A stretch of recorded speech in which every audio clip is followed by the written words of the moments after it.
हत्या की घटना का सफल अनावरण करते हुए एक हत्यारोपी अभियुक्त गिरफ्तार।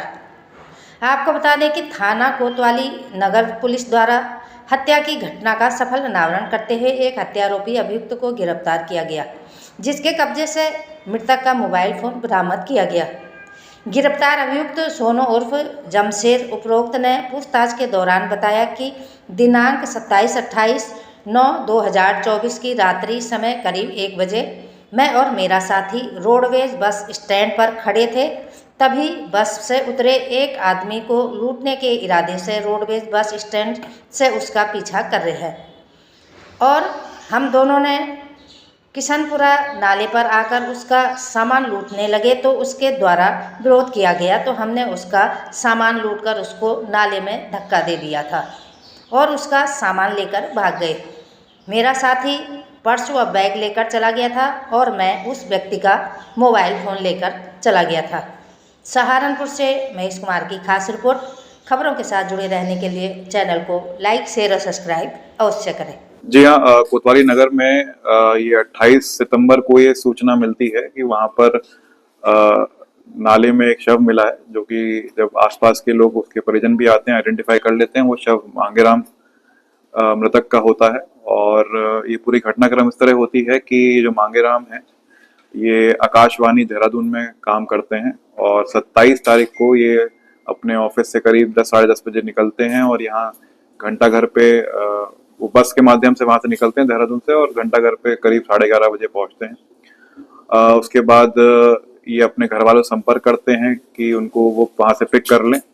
काफी देर उनके मोबाइल पे संपर्क होता है और एक टाइम के बाद मोबाइल पे संपर्क बंद हो जाता है। उनके जो परिजन हैं वो उनको पूरी रात भर ढूंढते हैं। अगले दिन थाने आकर वो जब ये बात बताते हैं तो पुलिस तत्परता दिखाते हुए उनके साथ, परिजनों के साथ, जहां जहां उनकी सीसीटीवी लोकेशन मिलती है वहां जाकर मांगेराम जी को ढूंढने की कोशिश करते हैं।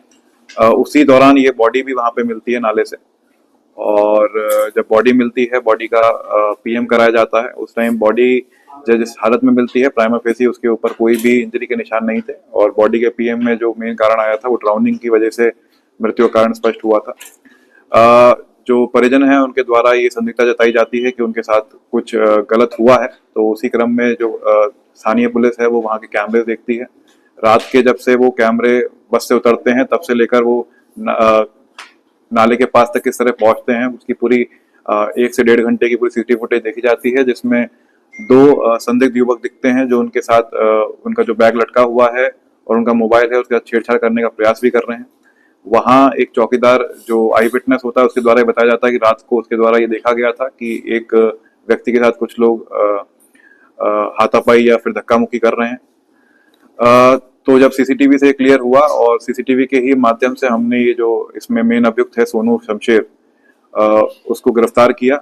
उसको बताया गया कि उसके साथ एक और साथी था जिसका नाम ये डायरेक्टली नहीं जानता है, वो किसी तीसरे साथी के थ्रू जानता था उसको, जिसकी अभी तलाश चल रही है। इसी के पास से इनका जो मोबाइल फोन है वो बरामद किया गया है और इसके द्वारा पूछताछ में ये बताया गया कि मोबाइल फोन और बाकी पैसों के लालच में ही उनके द्वारा ये उसको धक्का देकर नाले में फेंक दिया गया था। ये दोनों अभियुक्त थे वो भी काफी नशे की हालत में थे और जो मृतक हैं उनके द्वारा भी थोड़ा बहुत ड्रिंक किया गया था, जिसकी वजह से थोड़ा अनकॉन्शियस स्टेट में जल्दी आ गए और उनके द्वारा ज्यादा रेजिस्टेंस नहीं दिखाई गई। सर, बैग भी इनके पास बताया जा रहा था उस समय के परिजनों द्वारा कि बैग भी कोई था, तो क्या बैग की बरामदगी और उस बैग में था क्या था? बैग में जब पूछा गया तो बैग में उनके पास कैश तो नहीं था, कुछ कागजात थे जो उनके काम से रिलेटेड कागजात हैं, उसमें उनकी कुछ पर्सनल कागजात भी हैं। बैग अभी तक बरामद नहीं हो पाया। बैग को ढूंढने के लिए नाले में भी हमने काफी दिखवाने की कोशिश की थी। यह भी संभव हो सकता है कि जो दूसरा इसका साथी है उसके पास से इनके बैग की बरामदगी या इनके जो कागज हैं, जो इनके पर्सनल कागज हैं, वो बरामद हो पाए। तो जो 2 ही अभियुक्त पकड़े गए, क्या पहले भी उन्होंने इस तरह का कार्य किया?